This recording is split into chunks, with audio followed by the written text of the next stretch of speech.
Good morning. Good morning. ആ നല്ല ഊർജ്ജമുള്ള ഉമ്മയാണല്ലമ്മ. അമ്മയ്ക്ക് വെയിലൊന്നും എഫക്റ്റ് ചെയ്യില്ലേ അമ്മ? അല്ല, എല്ലാരും വെയിലത്ത് ക്ഷീണിച്ച് തളർന്നു പോയിക്കൊണ്ടിരിക്കുക. അമ്മ ഉമ്മ വന്നിട്ട് വരുന്നല്ലോ എന്നെ ചോദിച്ചാണ്. ഉച്ച ആകുമ്പോ ഒന്ന് കണ്ടു നോക്കണേ, ഇത്ര ഊർജം വരേണ്ട ആളുടെ ഊർജം അവിടെ പോയി എന്നുള്ളതല്ലമ്മ. ഓടി തളർന്ന പീട്ടി ഉഷ പോലെ കിടക്കണ്ടാവും അമ്മ, വയ്യാണ്ടായിട്ടല്ലമ്മ. എല്ലാവർക്കും ഉണ്ട്. ഇപ്പത്തെ ചൂടെന്താ സഹിക്കാൻ പറ്റുന്ന ചൂടാണമ്മ. അപ്പോ ഇന്ന് അറിയില്ലല്ലേ, പറഞ്ഞാലല്ലേ അറിയുള്ളൂ. ആരിനെ കൊണ്ട്? ഓട്സ് കൊണ്ട്. അപ്പൊ അതിന് ഓട്സും പിന്നെ അതില് ഒരു സ്പൂണ് നമ്മള് അരിപ്പൊടി കൂട്ടുന്നുണ്ട്. അത് ഒരു സ്പൂണ്. അപ്പൊ ഓട്സ് ഒരു അര ഗ്ലാസ് ആണെന്ന് വെച്ചാൽ വിരലും കൊണ്ട് ഇങ്ങനെ കാണിക്കണമെന്നില്ല. ഒന്നൊന്ന് പറഞ്ഞ ഞങ്ങൾക്ക് അറിയാം. ഇതെന്താ LKG പറഞ്ഞു കൊടുക്കട്ടെ പൊന്നെ. അപ്പൊ ഒരു സ്പൂണ് അരിപ്പൊടി, പിന്നെ ചെറിയ ഉള്ളി, പച്ചമുളക്, ഇഞ്ചി, കറിവേപ്പില, കുറച്ച് മല്ലിയില ഇട്ടിട്ടുണ്ട്. പിന്നെ ഒരിത്തിരി മഞ്ഞപ്പൊടി, ഒരു നുള്ളു മഞ്ഞപ്പൊടി, പിന്നെ ചതച്ച മുളകില്ലേ, ചില്ലി ഫ്ലേക്സ്, അതും കുറച്ചിട്ടുണ്ട്. അത് കുറച്ച് ഒരു ടേസ്റ്റിന് അതൊക്കെ ഇട്ടിട്ട് ഈ ഇഡ്ഡലി മാവിൻ്റെ അയവിൽ ഇതിങ്ങനെ വെക്കണം. കുറച്ച് ഒരു 10 മിനിറ്റ് വെച്ചിട്ടുണ്ട്, അത്രേ ഉള്ളൂ. എന്നിട്ട് നമുക്ക് സ്റ്റൗ കത്തിക്കണം. ഒരു അപ്പാണ്, അപ്പം ആണോ? അത് കുറച്ച് വലുതായിട്ട് ഉണ്ടാക്കുക. ചിലപ്പോൾ അത് ഒരെണ്ണമൊക്കെ മതി ഒരാൾക്ക് എളുപ്പത്തിൽ ഉണ്ടാക്കാം. കുറെ ആൾക്കാരുണ്ടെങ്കിലേ രണ്ടെണ്ണം കഴിക്കുന്നവർ കഴിക്കാം. ഇവിടെ ഇപ്പൊ ഒന്നും മതി. ഇങ്ങനത്തെ നല്ല കനത്തിലുള്ളതാണെങ്കിൽ ഒന്നൊക്കെ മതി. ഒരു കോഴിമുട്ട പുഴുങ്ങിയത് കൊടുക്കും. ഇതിന്റെ കൂടെ ചട്നിയോ ചമ്മന്തിയോ എന്തെങ്കിലും മതി. വെറുതെ അങ്ങനെ കഴിക്കാനും പറ്റും. എന്താ പറയുക, ഇതിൽ പച്ചമുളക്, ഇഞ്ചി, മല്ലിയില, കറിവേപ്പില, ചെറിയ ഉള്ളി ഒക്കെ ഉണ്ടല്ലോ. വേണമെങ്കിൽ നിങ്ങൾക്ക് വെജിറ്റബിൾസ് എന്തെങ്കിലും ഇടാം. പക്ഷെ എന്ത് ഞാൻ ഇതിലൊന്നും ഇട്ടിട്ടില്ല. വേണമെങ്കിൽ ഇടാം, ക്യാരറ്റോ ക്യാബേജോ ഞങ്ങൾ ആലോചിച്ചിട്ട് ഞങ്ങൾ ഇഷ്ടം പോലെ ചെയ്യാം. എന്ത് വേണമെങ്കിലും ഗ്രേറ്റ് ചെയ്തിട്ട് അങ്ങനെ നിങ്ങൾ ആലോചിക്കാട്ടാ. നിന്നോടല്ല പറഞ്ഞു, ഞാൻ അവരോടാ പറഞ്ഞു. എന്നോട് തല്ലുകൂടാൻ വരണ്ടേ. അപ്പൊ ഇതില് ഇത് നെയ്യാണ്. നെയ്യ് ഒഴിച്ചു. നെയ്യാണ് ടേസ്റ്റ്. അപ്പൊ അതിന് ഞാൻ നെയ്യ് ഒഴിച്ചതാണ്. അത് എണ്ണയാണെങ്കിലും കുഴപ്പമൊന്നുമില്ല. അപ്പൊ നെയ്യാണെങ്കിൽ നല്ല ടേസ്റ്റ് ആണെന്ന് പറഞ്ഞിട്ട് ഒഴിക്കുന്നതാണ്. അപ്പൊ ഇതെന്താ ഈ നെയ്യ് ഇങ്ങനെ ചാടി കളിക്കാൻ ഇത്രയ്ക്ക്? അതാ ചട്ടിയിലെ വെള്ളം ഉണ്ടോ അതൊക്കെ ചോദിക്കണം. അല്ല, ഞാനാണല്ലോ അടുത്ത് നിൽക്കണത്. ഇനി ഈ മാവ് ഇങ്ങനെ 2 കറിമാവ് ഇങ്ങനെ ഇട്ടിട്ട് ഇങ്ങനെ തലത്തിലാണ്. അപ്പോൾ എന്നിട്ടത് അപ്പൊ ആദ്യം ഇത്ര അറിയേണ്ട കാര്യങ്ങളൊക്കെയാണ് ഒരു പണിയുള്ളൂ. പിന്നെ വളരെ സിമ്പിൾ ആയിട്ട് ഉണ്ടാക്കാം. സിമ്മിലിട്ടിട്ട് നമുക്ക് ഇത് അടച്ചു വെച്ച് ഒരു ഭാഗം വേകുമ്പോൾ പറിച്ചിട്ട് കൊടുക്കുക. പിന്നെ അമ്മ വേനൽക്കാലത്താണോ മഴക്കാലത്താണോ ജനിച്ചത്? കർക്കിടകത്തിൽ ജനിച്ച അമ്മ? കഷ്ടകാലത്തിന്റെ സമയത്ത് ജനിച്ച? അല്ലമ്മ, ഈ കർക്കിടക മാസം എന്ന് പറഞ്ഞാൽ നമ്മുടെയൊക്കെ കാലം അല്ല, നമ്മളെ കാലം എന്നൊക്കെ പറയുമ്പോൾ ഭയങ്കര കഷ്ടകാലത്തിന്റെ കാലമല്ല കർക്കിടക മാസം. കർക്കിടക മാസത്തിൽ ജനിച്ചാണല്ലേ? അപ്പൊ അമ്മയുടെ അച്ഛനൊക്കെ നല്ല കഷ്ടകാലമായിരുന്നോ? അല്ല, ഈ ഇങ്ങനൊക്കെ പറയല്ലോ ജ്യോതിഷന്മാർ, അത് കാരണം കൂടെ ചോദിക്കുകയാണ്. അതിപ്പോ ഏത് മക്കള് ജനിക്കുമ്പോൾ അങ്ങനെ തന്നെയല്ലേ പറയാം. അല്ല, നീ ജനിച്ചപ്പോ മോശക്കാരായിരുന്നു എന്തത്? എല്ലാ മക്കളോടും പറയും, 10 മക്കളോടും. എന്നാ അതേ വാക്ക് നിങ്ങളുടെ അച്ഛൻ ബാക്കിയുള്ള മക്കളോടും പറഞ്ഞിട്ടുണ്ടാവും. മകനെ നീ ജനിച്ചപ്പോഴാണ് നല്ല കാലം, മകളെ നീ ജനിച്ചപ്പോഴാണ് നല്ല കാലം എന്ന് പറഞ്ഞിട്ടുണ്ടാവും. അപ്പൊ എന്താ അമ്മ ഞാൻ ജനിച്ചപ്പോൾ ഒരു നല്ല കാലം ഉണ്ടായെന്ന് പറഞ്ഞില്ലേ അമ്മ എന്നോട്? എന്ത് നല്ല കാലടാ മോനെ, പ്രസവവേദന അനുഭവിച്ച് കടന്ന് നരകിച്ച് ഞാൻ നിന്നെ പ്രസവിച്ചപ്പോൾ എങ്ങനെയാണ് അത് നല്ല കാലമാവുക? എൻ്റെ ജീവിതത്തിലെ ഏറ്റവും വലിയ കഷ്ടകാലമാണ് ഞാൻ പ്രസവിച്ച സമയം. അതെങ്ങനെ നല്ല കാലമാവുക? അച്ഛൻ അല്ലാന്ന് പറയില്ല, പക്ഷെ ഏറ്റവും വേദന അനുഭവിച്ച ഒരു കാലമാണല്ലോ. ഇപ്പൊ അമ്മയുടെ അച്ഛൻ പറഞ്ഞ പോലെ എൻ്റെ അച്ഛനും പറയാം നല്ല കാലമായിരുന്നു. കാരണം അച്ഛനല്ലല്ലോ പ്രസവിക്കുന്നത്, അമ്മയല്ലേ. ആ പ്രസവിക്കുന്ന ആൾക്കാർക്കല്ലേ അറിയുള്ളൂ അത് എത്ര നല്ല കാലമാണെന്നുള്ളത്. അതന്നെ ഞാൻ ചോദിച്ചത്, അമ്മയ്ക്ക് നല്ല കാലമായിരുന്നോ? നല്ല കാലമായിരുന്നോ പൊട്ടകാലമായിരുന്നോ? ജനിച്ചപ്പോൾ നല്ല കാലം. ആ ജനിക്കുന്ന സമയമാകും തോറും അങ്ങനെ ഒരു കഷ്ടകാലം വരില്ലേ? ആ കഷ്ടകാലം എങ്ങനെ ഉണ്ടായിരുന്നു? അത് എല്ലാവർക്കും ഉള്ളതല്ലേ, സ്വാഭാവികമല്ലേ. അതിനിപ്പോ നല്ല കാലം പൊട്ടക്കാലം ഇതിനൊക്കെ എനിക്ക് പോയിട്ട് ഗൂഗിൾ നോക്കാൻ പറ്റുമോ? എക്സ്പീരിയൻസ് ഉള്ള അമ്മേനോട് ചോദിക്കാം, അമ്മ ഈ പ്രസവകാലം എങ്ങനെയായിരുന്നു, 7 മാസം കഴിഞ്ഞപ്പോൾ എൻ്റെ ഉത്തരവും വയറ്റിനുള്ളിൽ എങ്ങനെയായിരുന്നു, നല്ല രീതിയിലായിരുന്നു, ഒതുങ്ങി കിടക്കുന്ന ഒരു കുട്ടിയായിരുന്നു, ചാടി ചവിട്ടുന്ന ഒരു കുട്ടിയായിരുന്നു, ഫുട്ബോൾ പ്ലെയർ ആയിരുന്നു ഉള്ളത്, അതോ ചുമ്മാ കടന്നുറങ്ങുന്ന നല്ല കുട്ടിയായിരുന്നു ചോദിച്ച് മനസ്സിലാക്കണ്ടേ? അങ്ങനെ പറയരുതമ്മ. നോക്കമ്മ, ഇപ്പോൾ ഓരോരുത്തരും ഇനി പ്രസവിച്ച അമ്മമാരുണ്ടാവും, പ്രസവിക്കാൻ പൂർണ്ണ റെഡിയായി നിൽക്കുന്ന അമ്മമാരുണ്ടാവും, ഇനി ഭാവിയിൽ പ്രസവിക്കാൻ പോണ ചില ആൾക്കാരുണ്ടാവും. അവർക്കൊക്കെ ഒരു പ്രചോദനം ആവട്ടെ. പറയൂ, ഇത് അത്ര പൊട്ട കാര്യമൊന്നുമല്ലല്ലോ. അല്ല, ഒരു ജന്മം ഭൂമിയിൽ ദൈവം തന്നിട്ട് ഇനിയൊരു ജന്മത്തിന് ജന്മം കൊടുക്കാനുള്ള സിദ്ധി നൽകിയ ഒരേ ഒരാളാണ് സ്ത്രീ എന്ന പേരുള്ളൊരു വ്യക്തി. അവരാണ് അമ്മയാവണത്. അപ്പൊ അവരോട് വല്ലവരും വന്ന് ചോദിക്കുന്നതിനേക്കാളും മക്കളെന്നെ ചോദിച്ചാലോ, ഈ എത്രാമത്തെ മാസത്തിലാണ് ഏറ്റവും കൂടുതൽ ബുദ്ധിമുട്ടുകൾ അനുഭവിക്കുക? എന്നാലും ഒരു ബുദ്ധിമുട്ടുള്ള ഒരു സുഖം ഉണ്ടായിരുന്നോ? അപ്പൊ അമ്മ പ്രതീക്ഷ എന്താണ്? പെൺകുഞ്ഞ് വരും എന്നാണ്. അത് ഞാൻ കേട്ടിട്ടുണ്ട്. രണ്ടാമത്തെ കുട്ടീനെ പ്രസവിക്കുമ്പോൾ അമ്മ വിചാരിച്ചത് പെൺകുഞ്ഞ് വരും എന്നാണ്. അപ്പൊ രണ്ട് ആൺകുഞ്ഞായപ്പോ എനിക്ക് ചെറുപ്പല്ലേ, അപ്പൊ എനിക്ക് പെൺകുട്ടികളെ ഇങ്ങനെ ഡ്രസ് ചെയ്യാനും മുടി പിന്നലും അവരിങ്ങനെ ഒരുക്കാൻ നല്ല രസമല്ലേ, ആ ഒരു ചിന്തയായിരുന്നു മനസ്സിൽ. അല്ലാതെ ആൺകുട്ടി പെൺകുട്ടി ആൺകുട്ടികൾക്ക് ഇപ്പൊ എന്തെന്നെ ഇട്ട് കൊടുക്കാൻ പറ്റും? ഒരു ട്രൗസർ ഇട്ട് കൊടുക്കാൻ പറ്റും, ഒരു ടീഷർട്ട് ഇട്ട് കൊടുക്കാൻ പറ്റും. പെൺകുട്ടികളാണെങ്കിൽ നമുക്കിപ്പോ എന്നെയൊക്കെ ഇങ്ങനെ അമ്മയൊക്കെ ഒരുക്കുന്നൊക്കെ കണ്ടിട്ടില്ല, അമ്മയും വീട്ടിലുള്ളവരൊക്കെ. അപ്പൊ അതേപോലെ എനിക്കൊരു കുട്ടി ഉണ്ടാവുമ്പോ അങ്ങനെ ഒരുക്കണം എന്നുള്ള ഒരാഗ്രഹം ഉണ്ടാവില്ലേ. അതുകൊണ്ട് അപ്പൊ കുട്ടിയോടൊന്ന് വരുമ്പോ ആദ്യത്തെ സങ്കല്പം പെൺകുട്ടി എന്നൊന്ന് വരും മനസ്സിലല്ലേ? എനിക്കങ്ങനെ ആയിരുന്നു. അല്ല, ഒരുവിധ ആൾക്കാർക്കൊക്കെ ഇപ്പൊ അങ്ങനെയാണ്.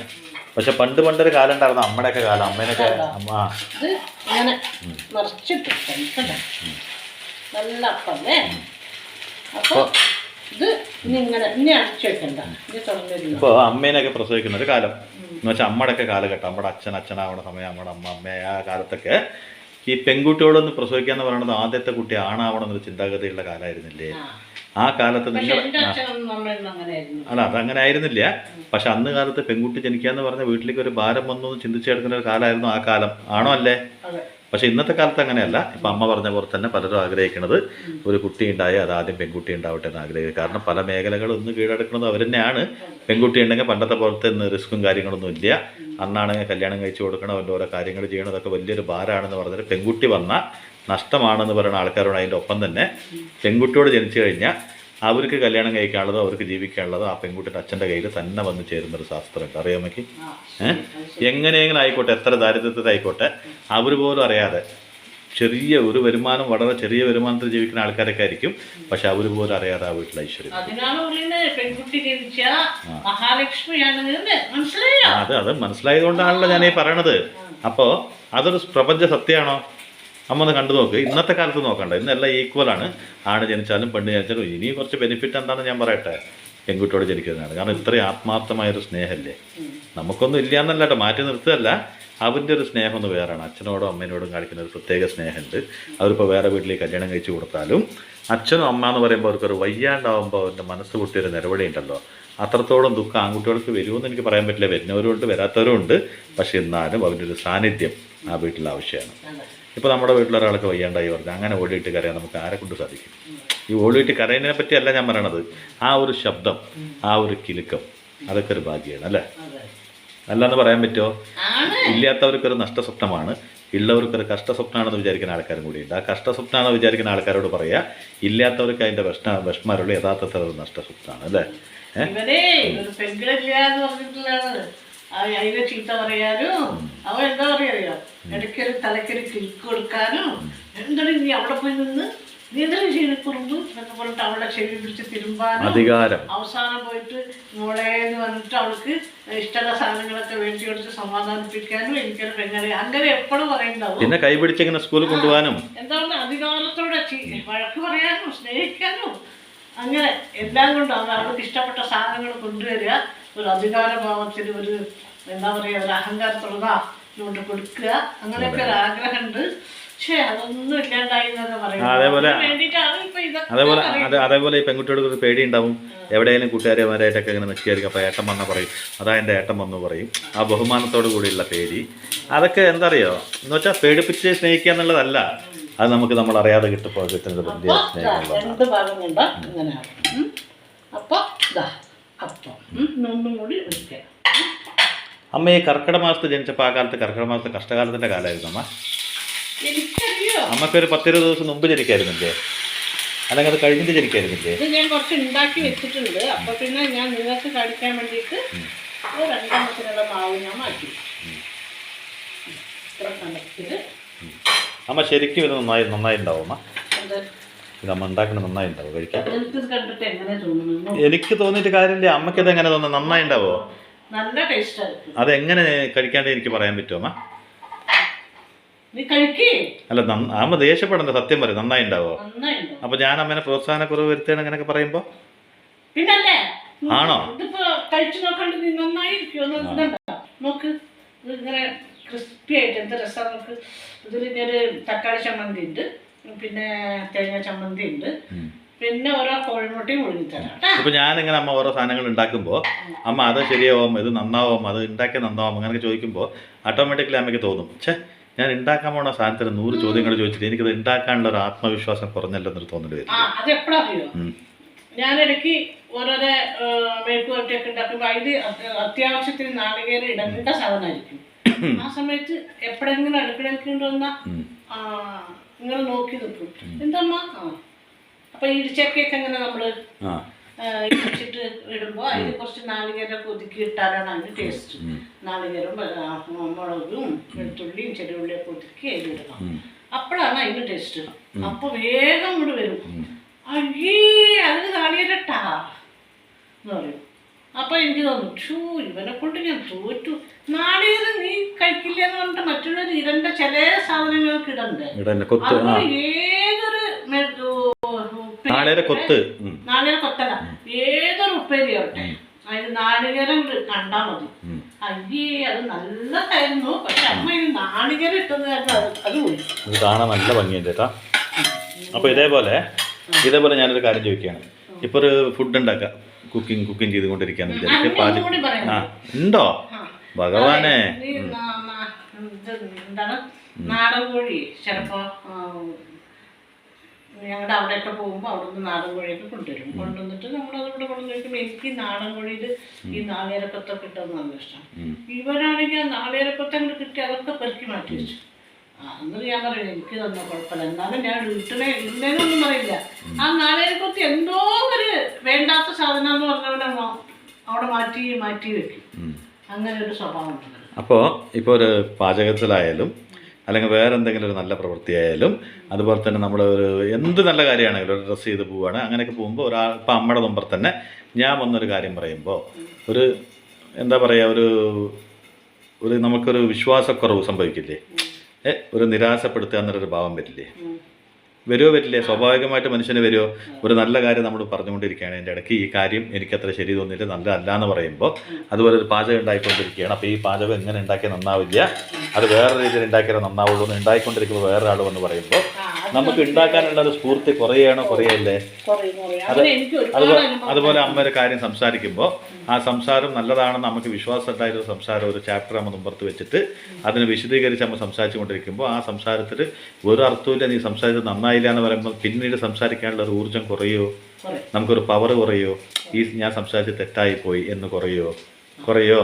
അങ്ങനെ ജീവിതത്തിൽ നമ്മുടെ ഉത്സാഹത്തിനെ ഇല്ലാണ്ടാക്കുന്ന പല വാക്കുകൾ മനുഷ്യൻ്റെ ജീവിതത്തിൽ പല കുറവുകളും സംഭവിക്കുന്നുണ്ടോ, വരുത്തുന്നുണ്ടോ? അതിന് പറ്റിയൊരു ഉദാഹരണം ഉണ്ട്. എന്താ അറിയോ? ഞാൻ പറഞ്ഞല്ല കേട്ടോ, ഞാൻ പറഞ്ഞ കാരണം മണ്ടം പറഞ്ഞാണെന്ന് വിചാരിക്കരുത്. ഇത് ബുദ്ധി അങ്ങനെയാണല്ലോ അമ്മേനെ വിളിക്കുക. അപ്പോൾ ഇത് ശ്രീ ഓഷോ പറഞ്ഞിട്ടുള്ളതാണ്, നിങ്ങൾ നിങ്ങളെ തന്നെ സ്നേഹിക്കുക. കാരണം നിങ്ങളെപ്പോലൊരു വ്യക്തി ഇതിനു മുമ്പ് ഇവിടെ ഉണ്ടായിട്ടില്ല, ഇനി ഒരിക്കലും ഇവിടെ ഉണ്ടാവാൻ പോകുന്നതുമില്ല. മനസ്സിലായില്ലേ? നിന്നെ പോലെ നീ മാത്രമേ ഉണ്ടാവൂ, എന്നെ പോലെ ഞാൻ മാത്രമേ. എന്തെങ്കിലുമൊക്കെ ഒരാളെ പോലെ മറ്റൊരാളും ഉണ്ടാവേ ഇല്ല. അപ്പൊ അതിന് ഏറ്റവും വലിയ ഉദാഹരണം എന്ന് പറഞ്ഞാൽ കോടാനുകോടി ആൾക്കാരെ ഈ ഭൂമിയിൽ സൃഷ്ടിച്ചിട്ടുണ്ട് അല്ലേ? എത്രയോ കോടികൾ. അപ്പൊ ഈ നമ്മുടെ ഇന്ത്യ മാത്രമല്ല, ഈ ലോകം മുഴുവനും ഈ മണ്ണ് എത്ര ദൂരം വരെ ഉണ്ടോ അത്ര ദൂരം വരെ മനുഷ്യനുണ്ട്. അങ്ങനെ എല്ലാ മൃഗങ്ങളുണ്ട്, എല്ലാം ഉണ്ട്. എന്തുകൊണ്ടാണ് നമ്മുടെ ഒരു തമ്പ് ഇംപ്രഷൻ വേറൊരാൾക്ക് ഈ ലോകത്തില്ല? എന്തുകൊണ്ടാണ് നമ്മുടെ ഐലൻഡ്സ് ഇഞ്ഞൊരാൾക്ക് ഇല്ലാത്തത്? അപ്പോൾ നമ്മുടെ ഒരു ഏറ്റവും വലിയ ഐഡൻറ്റിറ്റി എന്താണ്? നിങ്ങളുടെ തമ്പാണ്. നിങ്ങളുടെ ഒരു തമ്പ് അത് ഈ ലോകത്ത് വേറെ ആർക്കും ഇല്ലല്ലോ. അത് നിങ്ങളുടെ സിഗ്നേച്ചറാണ്. കാരണം ദൈവം ഇത്ര കോടിക്കണക്കിന് ആൾക്കാരെ സൃഷ്ടിച്ചിട്ട് എന്തിനാണ് ഒരാളുടെ തമ്പ് ഇംപ്രഷൻ്റെ അടക്കം ഇത്ര വ്യത്യാസം വരുത്തിയെടുക്കുന്നത്? കാരണം നിൻ്റെ ജീവിതത്തെ തീരുമാനിക്കേണ്ടതും രചിക്കേണ്ടതും രൂപിക്കേണ്ടതും നിൻ്റെ ആത്മവിശ്വാസം കുറയ്ക്കുന്ന ആൾക്കാരല്ല. നിൻ്റെ ആത്മവിശ്വാസത്തെ കുറയ്ക്കാൻ ആർക്കും അധികാരമില്ല. അതുകൊണ്ടാണ് ഓഷോ പറഞ്ഞെടുക്കുന്നത്, നീ നിന്നെ തന്നെ സ്നേഹിക്കുകയും ബഹുമാനിക്കുകയും ചെയ്യുക. കാരണം നിന്നെപ്പോലൊരു വ്യക്തി ഇതിനു മുമ്പ് ഇവിടെ ഉണ്ടായിട്ടുമില്ല, ഇനി ഒരിക്കലും ഉണ്ടാവുകയില്ല. അപ്പോൾ ആ ആത്മവിശ്വാസം നമ്മുടെ ഉള്ളിലുണ്ടെങ്കിൽ എത്ര തളർച്ചകൾ, എത്ര പേര് ചുറ്റം നിന്നിട്ട് പറ്റില്ല പറ്റില്ല സാധിക്കില്ല എന്ന് പറഞ്ഞാൽ തീർച്ചയായിട്ടും സാധിക്കും, വിജയിക്കും ചെയ്യും. അത് വിജയിക്കാണ്ടിരിക്കാൻ കാരണം നമ്മളെ വിശ്വസിക്കുന്നില്ല, നമ്മുടെ കഴിവുകൾ നമ്മൾ അംഗീകരിക്കുന്നില്ല. ചിലർ ഒരുപാട് കഴിവുകളുണ്ടായിട്ട് ഈ മണ്ണ് വിട്ടു പോകുമ്പോൾ ഒരു കഴിവും പ്രകടിപ്പിച്ചിട്ടുണ്ടാവില്ല. കാരണം എന്താ അറിയോ? അവൻ്റെ ചുറ്റം നിന്നിട്ടുള്ള ആൾക്കാരുടെ ഈ വെറുപ്പിക്കലുണ്ടാവുള്ളൂ. ഈ വെറുപ്പിക്കലിന് മാത്രം അവൻ ശ്രദ്ധ കൊടുക്കുള്ളൂ. അപ്പോൾ അവൻ കണ്ണാടിയുടെ മുമ്പത്ത് പോയി നിന്ന് നോക്കുക, എന്നെ സൃഷ്ടിച്ച പോലെ എന്തുകൊണ്ട് വേറെ ആളെ ദൈവം സൃഷ്ടിച്ചിട്ടില്ല? കാരണം നിന്നെ സൃഷ്ടിച്ചത് നീയാവാൻ വേണ്ടിയിട്ടാണ്, മറ്റൊരു വ്യക്തിയാവാൻ വേണ്ടിയിട്ടല്ല, മറ്റൊരാളുടെ വാക്കിൽ നീ അടിമയാവാൻ വേണ്ടിയിട്ടല്ല. മനസ്സിലായില്ലേ? മനുഷ്യൻ എത്രയേ ഉള്ളൂ, പൂച്ചേനെയും വളർത്തും നായനെയും വളർത്തും. പൂച്ചേനെ കട്ടിൽ കയറ്റിയെടുത്തിട്ട് ഉമ്മ വെച്ച് പാല് കൊടുത്ത് വളർത്തും. നന്ദിയുള്ള നായനെ വീട്ടിൻ്റെ പുറത്ത് ചങ്ങലയിട്ട് കെട്ടി വയ്ക്കും. അതുകൊണ്ട് ഈ രണ്ട് മൃഗത്തിനും വ്യത്യാസം മനുഷ്യനവിടെ കാണുന്നുണ്ടോ? വലിയ വില കൊടുത്ത് മേടിച്ച നായനൊക്കെ കൊണ്ടുപോയിട്ട് ബെഡിലൊക്കെ കിടത്തിയിട്ട് അതിനെ പ്രത്യേക രീതിയിലൊക്കെ നോക്കും. നാടൻ നായനെന്നും വീട്ടിൻ്റെ പുറത്തായിരിക്കും, കാരണം അതിനായിരിക്കും ഏറ്റവും കൂടുതൽ നന്ദിയുള്ളത്. പക്ഷേ അതാണ് മനുഷ്യൻ്റെ സ്വഭാവം. ആ മൃഗത്തിൽ കാട്ടുന്ന അതേ വ്യത്യാസം തന്നെ മനുഷ്യരിലും കാട്ടിക്കൊണ്ടുള്ളത്. അതുകൊണ്ട് ചുറ്റമുള്ള മനുഷ്യന്മാർ പറയുന്ന വാക്കുകൾ കേട്ടിട്ട് നമ്മളെന്നുള്ള ഊർജ്ജത്തെ, നമ്മളെന്നുള്ള ശക്തിയെ, നമുക്കെന്നുള്ള ചുരുങ്ങിയ സമയത്ത് നമ്മൾ നഷ്ടപ്പെടുത്തി കഴിഞ്ഞാൽ ജീവിതത്തിൽ ഒരിക്കലും നേട്ടങ്ങൾ ഉണ്ടാവില്ല. ഈ ഭൂമിയിൽ നിനക്കൊരു തിരക്കഥ എഴുതിയൊരു സമയമുണ്ട്. ഇന്ന നേരം തൊട്ട് ഇന്ന നേരം വരെ നിൻ്റെ കഥാപാത്രങ്ങൾ അഭിനയിക്കാനുള്ള സമയം. ആ കഥാപാത്രങ്ങൾ അഭിനയിച്ച് നല്ല ഭംഗിയാക്കി 100 പേര് വിരൽ കാണിക്കുമ്പോൾ തോറ്റുപോയ യാത്രയായ എത്രയോ പേര് ഈ ഭൂമിയിലുണ്ട്. അവർക്ക് യാത്രയാവാൻ കാരണം എന്താണെന്നറിയോ? ഒരിക്കലെങ്കിലും ഒരു നിമിഷമെങ്കിലും ജയിക്കണമെന്ന് ഒരുപാട് സ്വപ്നം കണ്ടുണ്ടാവും. പക്ഷേ മനസ്സിന് ഒന്ന് പ്രോത്സാഹനം നൽകാൻ ഒരു വ്യക്തി ഉണ്ടാകുന്നില്ല. ആ വ്യക്തി ആരാണ്? ആ വ്യക്തി നീ തന്നെയാണ്. നീ എന്നെ പ്രോത്സാഹിപ്പിക്കുക. എന്തെങ്കിലും കഴിവ് നിന്നിലുണ്ടാവും. ആ കഴിവ് കൊണ്ട് ഒരു ദിവസം നീ പ്രസിദ്ധനാവും. ഏതെങ്കിലും മേഖലയിൽ. അത് ഏത് മേഖലയാണെന്ന് പറയാൻ പറ്റില്ല. വാചകമാണോ, പാചകമാണോ, പാട്ടാണോ, അല്ല കണ്ടുപിടുത്തങ്ങളാണോ, സ്പോർട്സാണോ, അല്ലെങ്കിൽ നീ ആർക്കും ഇല്ലാത്തൊരു പ്രത്യേകത അതിൻ്റെ ഉള്ളിൽ എന്തായാലും ഒന്ന് ഒളിച്ചിരിക്കുന്നുണ്ടാവും. ആ ഒളിച്ചിരിക്കുന്ന പ്രത്യേകത ഒരു ദിവസം ഈ ലോകം കാണും. അന്ന് ഈ ലോകം മുഴുവൻ നിന്നെ അംഗീകരിച്ചേ പറ്റൂ. കാരണം നിൻ്റെ സിഗ്നേച്ചർ നിൻ്റെ മാത്രമാണ്, അല്ലേ? അതുകൊണ്ടാണ് ഓഷോ അത്രയും സുന്ദരമായ ഒരു വേർഡിങ്സ് എഴുതിയിരിക്കുന്നത്, അല്ലേ? ആ വേർഡിങ്സിൽ സകല അർത്ഥങ്ങളുമുണ്ട്. നിന്നെപ്പോലെ നീ മാത്രം ദൈവം സൃഷ്ടിച്ചിട്ടുണ്ടെങ്കിൽ നിനക്ക് എല്ലാം കഴിയും. നിന്നിൽ തന്നെ എല്ലാം ഉണ്ട്. എന്നിട്ട് നീ നിന്നെ മനസ്സിലാക്കാണ്ട് അയ്യോ അവരെന്നെ എങ്ങനെ പറഞ്ഞല്ലോ നിരുത്സാഹപ്പെടേണ്ട ഒരു ആവശ്യമില്ല. കാരണം എന്താ പറയുക, നിനക്ക് സ്ഫൂർത്തി നീ തന്നെയാണ്. അപ്പൊ നിന്നിലത് ഉണ്ടായിട്ട് നീ അത് തിരിച്ചറിയുന്നില്ല. ഇതന്നെയാണ് ഞാൻ അമ്മേനോട് ചോദിക്കുന്നത്. ഇത്രയൊക്കെ സ്ഫൂർത്തി നമ്മുടെ ഉള്ളിലുണ്ടായിട്ട് ഞാൻ കളിയാക്കുമ്പോൾ എന്തിനാണ് ഈ നിരുത്സാഹപ്പെടുന്നത് അമ്മ? അപ്പോൾ പറഞ്ഞു കൊടുക്കാൻ സർവർക്കും പലർക്കും എളുപ്പമാണ്. പക്ഷെ സ്വയം അത് പാലിക്കാനാണ് ബുദ്ധിമുട്ട്. അപ്പോൾ സ്വയം പലരും അത് പാലിച്ച് കഴിഞ്ഞിട്ടുണ്ടെങ്കിൽ നിങ്ങളറിയാത്തൊരു കഴിവ് നിങ്ങളുടെ ഉള്ളിൽ ഒളിച്ചിരിക്കുന്നുണ്ടാവും. അത് മറന്നേക്ക് പുറത്തു വരും. അന്ന് നിങ്ങളുടെ വിരൽ ചൂണ്ടി വരുമ്പോഴാണ് ചുറ്റം നിന്ന് പറയും ഇവൻ ഇങ്ങനെ ഒരു കഴിവ് ഉണ്ടായിരുന്നു എന്ന്. ആ കഴിവ് ഈ ലോകം അംഗീകരിക്കണമെങ്കിൽ ആദ്യം നിങ്ങളെ തന്നെ സ്നേഹിക്കുക, നിങ്ങളെ തന്നെ ബഹുമാനിക്കുക. അപ്പോൾ ഈ ഒപ്പം കൂടിയിട്ടുള്ളൊരു ചെറിയ കുടുംബമാണ് ഞങ്ങളുടെ ഈ യൂട്യൂബിലൂടെ നമുക്ക് കിട്ടുന്ന ചെറിയൊരു കുടുംബം. നമ്മളൊക്കെ പരസ്പരം ആദ്യം അവനവനെ സ്നേഹിക്കുക, പിന്നെ നമുക്ക് ജന്മം നൽകിയവരെ സ്നേഹിക്കുക, പിന്നെ നമ്മുടെ ഒപ്പം ജീവിക്കുന്നവരെ സ്നേഹിക്കുക, പിന്നീട് ഈ സമൂഹത്തിനെ സ്നേഹിക്കുക, പിന്നെ ഈ ലോകം മുഴുവൻ നിങ്ങളെ ആരാധിക്കും, നിങ്ങളെ സ്നേഹിക്കും. അതെ, വെറുപ്പുകൾ തീർച്ചയായിട്ടും ഉണ്ടാവും. അത് വെറുപ്പെന്ന് പറയണത് വെച്ചാൽ എന്താ പറയുക, ഒരു പൂമാല ഇങ്ങനെ ഇടയ്ക്കിടയ്ക്ക് വന്ന് വീഴില്ല. ഇങ്ങനെ നമ്മൾ ആവശ്യമുണ്ടെങ്കിലും ആവശ്യമില്ലാണ്ട് ചില ആൾക്കാരുടെ കഴുത്തിൽ കൊണ്ടുപോയിട്ട് വെറുതെ ഇടും. ഒരു ഫോർ എക്സാമ്പിൾ ഒരു പ്രാവശ്യം ജയിച്ച് നാട്ടിനൊന്നും ചെയ്യാത്തൊരു നേതാവ് നമ്മുടെ വീടിന് മുമ്പത്ത് വന്നു കഴിഞ്ഞാൽ 4 പേര് മാല ഇടുമെന്ന് പറഞ്ഞാൽ അയാൾ നല്ലവനാന്ന് നല്ല അർത്ഥം. മനസ്സിലായില്ലേ? മഹാത്മാവിനും കുതാത്മാവിനും മാത്രമാണ് നമ്മൾ മാലയിടുള്ളൂ. മഹാത്മാവിനിടുമ്പോൾ അത് വളരെ ഹൃദയസ്പർശമായിട്ടാണ് നമ്മളിടുക. മഹാത്മാവൊക്കെ ആവണത് ജീവിച്ചിരിക്കുന്നത് വളരെ ചുരുക്കമാണ്. നമ്മുടെ ഗാന്ധിജി മാത്രമാണ് ജീവിച്ചിരിക്കുന്നത് മഹാത്മാവായിട്ടുള്ളൂ. ബാക്കിയെല്ലാം മരിച്ചതിന് ശേഷം മഹാത്മാവ് ആക്കപ്പെടുകയാണ്, അല്ലേ? പിന്നെ കുതാത്മാവ് എന്ന് പറഞ്ഞാൽ മരിച്ചുപോയ ആൾക്കാരാണ്. അവരെ മാല ഇടുക തന്നെ വേണം. അവർ പോയി കഴിഞ്ഞില്ല, അവരുടെ യാത്ര കഴിഞ്ഞു, അവരുടെ സബ്ജക്റ്റ് കഴിഞ്ഞു, അവരുടെ കഥാപാത്രം അവസാനിച്ചു. അങ്ങനെ 2 പേർക്ക് മാത്രം മാല ഇടാൻ പാടുള്ളൂ. പിന്നെ നമ്മുടെ ദൈവം, ഈ 3 പേർക്കാണ് അധികാരമുള്ളൂ, അല്ലേ? അപ്പോൾ ജീവിതത്തിൽ നമുക്ക് ആരെങ്കിലും എവിടെയെങ്കിലും ഒരു കൂട്ടാൾക്കാർ എന്തെങ്കിലും മനസ്സുകൊണ്ട് ഇത്തിരി മാലകൾ നമ്മുടെ ഇടട്ടെ. മനസ്സിൻ്റെ മാല, അല്ലേ? അതിനേക്കാളും സ്നേഹം കൊണ്ടുള്ള മാല, അതിനേക്കാളും സുഗന്ധമേറിയ ഒരു പരിമളവും ഈ ഭൂമിയിലില്ല. അപ്പോൾ അമ്മ ദയവ് ചെയ്തിട്ട് ഞാൻ അങ്ങനെ നിരുത്സാഹപ്പെടുക്കുമ്പോൾ എന്നെ ചീത്ത പറയരുത്, ചട്ടം കൊണ്ട് എന്നെ പൊള്ളിക്കാൻ വരരുത്. ഇതൊക്കെ തെറ്റായിട്ടുള്ള കാര്യമാണ് കേട്ടോ. അപ്പോൾ ഇന്നത്തെ ബ്രേക്ക്ഫാസ്റ്റ് എന്താ പേരെന്ന് അറിയില്ല അമ്മയ്ക്ക്. എന്ത് ഇതെങ്ങനെ ഓടി കൊണ്ട് കഴിക്കണോ ഇരുന്ന് കഴിക്കാൻ പറ്റുമോ? പിന്നെ എന്തിനാ അതിന് ഓട്സ് എന്ന് പേര് വെച്ച്? അപ്പോൾ നിങ്ങൾ ഓട്ട മത്സരത്തിനോ അല്ലെങ്കിൽ കബഡി കളിക്കാനോ ക്രിക്കറ്റ് കളിക്കാനൊക്കെ പോണ പിള്ളേരുണ്ടെങ്കിൽ പെട്ടെന്ന് വിശക്കും. അവർക്ക് ഇങ്ങനത്തെ 2 എണ്ണം കൊടുത്തു കഴിഞ്ഞാൽ ഉച്ചയ്ക്ക് അവർ ചോറൊന്നുമില്ല. ഞാൻ പറഞ്ഞതിൻ്റെ ഉദ്ദേശം എന്താ പറയുക, ഇത് 2 എണ്ണം കൊടുത്തു കഴിഞ്ഞാൽ ഉറപ്പായിട്ട് ഉച്ചയ്ക്ക് അവർ ചോറെണ്ണം വരില്ല, കളിച്ചുകൊണ്ടേ ഉണ്ടാവും. നിങ്ങൾ പേടിക്കേണ്ട ആവശ്യമില്ല, ഇത് പെട്ടെന്ന് കഴിക്കില്ല. അല്ലമ്മ ചട്നിയുടെ ആവശ്യമൊന്നുമില്ല, വെറുതെ കഴിക്കുക. പിന്നെ വല്ല ടൊമാറ്റോ സോസോ എന്ത് വേണമെങ്കിലും കൂട്ടി കഴിക്കുക. എളുപ്പത്തിൽ ഉണ്ടാക്കാം. പെട്ടെന്നൊരു ഇത്തിരി ഉള്ളി അരിഞ്ഞ് എന്താ ഉള്ളത് വീട്ടിലുള്ളത് എന്താ വെച്ചാൽ മല്ലിയിലയോ കറിവേപ്പിലയോ പച്ചമുളകോ ഒരു നുള്ള് മഞ്ഞൾപ്പൊടിയോ പിന്നെ ചില്ലി ഫ്ലേക്സ് എപ്പോഴും വീട്ടിലുണ്ടാവുമല്ലോ, അതൊക്കെ ഇട്ടിട്ട് അങ്ങോട്ട് കനത്തിലുണ്ടാക്കി കഴിഞ്ഞാൽ ഒരു 5 ആളുടെ വീട്ടിൽ ഒരു 10 എണ്ണം ഉണ്ടാക്കി കഴിഞ്ഞാൽ കനത്തിലുണ്ടാക്കി കഴിഞ്ഞാൽ നിങ്ങൾക്ക് ഒരുപാട് നേരം നിൽക്കേണ്ടി വരില്ല. കനം കുറച്ചുണ്ടാക്കി കഴിഞ്ഞാൽ കഴിക്കാനും നല്ല ടേസ്റ്റ് ആയിട്ടുണ്ടാവും. അത് കനം കുറച്ചാലും ടേസ്റ്റ് ആയിട്ടുണ്ടാവും. കനം കുറയ്ക്കണ്ട, ഇങ്ങനെ നല്ലത്. കനം കുറയ്ക്കുമ്പോൾ അതൊരു ദോശ മാതിരിയാണ്. നല്ല മണം ഉണ്ട് അപ്പാണ്. സൂപ്പർ സൂപ്പർ മണം. നിങ്ങൾക്ക് ഉരുളക്കിഴങ്ങ് പുഴുങ്ങി ഉടച്ച് ചേർക്കുക, ക്യാരറ്റ് ചിരകി ഗ്രേറ്റ് ചെയ്ത് ചേർക്കുക, പിന്നെ ഇത് ക്യാബേജ്, പിന്നെ ഇലക്കറികൾ എന്തെങ്കിലുമൊക്കെ ഈ മുരിങ്ങയില അങ്ങനെയുള്ളതൊക്കെ ഇല്ലേ, അതൊക്കെ വേണമെങ്കിൽ ഇടാം. പിന്നെ ഈ ഉലുവച്ചീര ഇല്ലേ, ഉലുവച്ചീര അതിടാം. നന്നായി മതി മതി, ഇത്രയൊക്കെ ഞങ്ങൾ ഇട്ടാൽ മതി. ഇപ്പൊ ഇട്ടാൽ തന്നെ ധാരാളമാണ്. നല്ല ടേസ്റ്റ് അത് ഉണ്ടാക്കാം. ഉലുവച്ചീര ഇട്ടിട്ടുണ്ട്. അപ്പൊ ഇത്രയേ ഉള്ളൂ ഇന്നത്തെ ബ്രേക്ക്ഫാസ്റ്റ്. ഞാൻ നേരത്തെ ഇതൊക്കെ ഉണ്ടാക്കി. ഇനിയിപ്പോ ഉച്ചയ്ക്ക് എന്തെങ്കിലും ലൈറ്റായിട്ട് ഇന്ന് ഞാൻ ഒരു രസം വെക്കാന്ന് വിചാരിച്ചു. രസം വെച്ചിട്ട് എന്താ വേറെ എന്തെങ്കിലും ഒന്നില്ലെങ്കിൽ മുട്ട വറുത്ത് കൊടുക്കും. ധാരാളം അത്ര തന്നെ ചെയ്യുള്ളൂ. പിന്നെ അച്ചാറുണ്ട്, ഇതൊക്കെ ഇല്ലേ.